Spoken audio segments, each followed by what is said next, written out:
তো আমি কেরালা কিসের কাজে এসেছি, কাজে গিয়ে এইরকম সমস্যার সম্মুখীনে আমি পড়বো এটা কখনো ভাবতে পারিনি। আর এই কোলা ব্যাংকটাকে কুয়া থেকে কেন উঠানো হলো, তো চলো ভিডিওটা শুরু করি।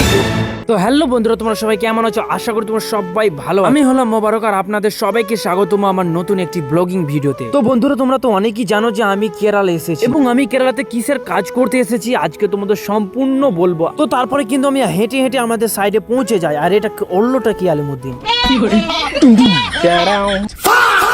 मतलब वो अलग ही लेवल का बंदा था। এবং আমরা সাইডে এসে কিন্তু প্রচন্ড লেভেলের বৃষ্টি শুরু হলো ভাই। এবং আমাদেরকে বলানো হয় যে এই বৃষ্টিতেও নাকি আমাদেরকে কাজ করতে হবে। তারপর আমাদেরকে কিন্তু রেনকোট দেওয়া হলো, দিয়ে কিন্তু আমি রেনকোটটা পরে জাস্ট আমার লুকটা দেখো কিরকম লাগছে আমার। তো যাই হোক, হাসার কিন্তু কিছুই নেই, এভাবে কিন্তু কাজ করতে হবে আমাদের। তারপর আমরা দেখি যে এই কুয়াতে একটা কোলা ব্যাঙ মারা গেছে, দিয়ে আমরা ভাবলাম যে এই কোলা ব্যাঙটা কিন্তু আমরা উঠিয়ে ফেলবো, কারণ এই কুয়ার জল দিয়ে অনেক সময় কিন্তু আমাদের মুখ হাত ধুতে হবে। দিয়ে কিন্তু আমরা একটা বালতির সাহায্যে কিন্তু সেই কোলা ব্যাঙটাকে ভালোভাবে ভরে আমরা উঠিয়ে নিলাম। তারপরে কিন্তু সেটাকে আমরা মাটি তলে পুঁতে দিয়েছি। যাই হোক, কাজের মধ্যে তো একটা ভালো কাজ করতে পেরেছি। তারপরে কিন্তু আমাদের ছোট্ট একটা ব্রেক থাকে 30 মিনিটের।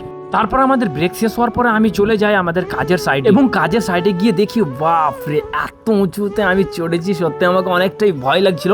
তারপরে ভয় লাগার কোনো কারণে সাধারণত এটা নাকি করতে হবে। দেখতে পাচ্ছ সবাই সবার কাজে ব্যস্ত ছিল। আর এখান থেকে নিচটা দেখো কতটা ভয়ঙ্কর লাগছে, এর থেকেও ভয়ঙ্কর কাজ হয়। তো আমি কেরালাতে এইরকমই কাজ করতে এসেছি, কাজের নাম আমি জানি না তেমনটা। নতুন করে বিল্ডিং তৈরি হয়েছে আমাদের সাইডে, দিয়ে ওই কাজটা কমপ্লিট করে আমরা চলে আসি এখানে একটা ফিলার আমরা ঢালাই ঢালবো। তো দেখতে পাচ্ছ ঢালাইগুলো কিন্তু এখানে আমাদের এনে জমা করে দিয়েছে এবং আমরা কাজ করতে স্টার্ট করে দিয়েছি। আর এখানকার একটা নিয়ম রয়েছে যে 8টা থেকে 10টা পর্যন্ত আমাদের কাজ করতে হবে, এবং কাজের মধ্যে কোনো ভিডিও অ্যালাউ নাই, মানে ভিডিও করতেই দিবে না আমাকে। তারপরে আমি অ্যাডজাস্ট করে নিয়েছি শুধুমাত্র তোমাদেরই জন্য। 10টার পরে কিন্তু আধা ঘন্টার সময় থাকে আমাদের হাতে, দিয়ে কিন্তু ওই সময় আমি তোমাদের সামনে ভিডিও তুলে ধরি, এবং 10:30 থেকে আমরা কাজ আবার স্টার্ট করে দিই 1টা পর্যন্ত, দিয়ে কিন্তু আমরা খাবার খেতে চলে আসি। তো এইরকমই আমাদের কাজটা। তারপর আমরা সন্ধ্যা 5টার সময় কাজটা ছেড়ে দিই। তো আমি নিজের সাথে একটা চ্যালেঞ্জ করেছি, সেটা পরবর্তী ভিডিও তোমাদের জানিয়ে দেবো।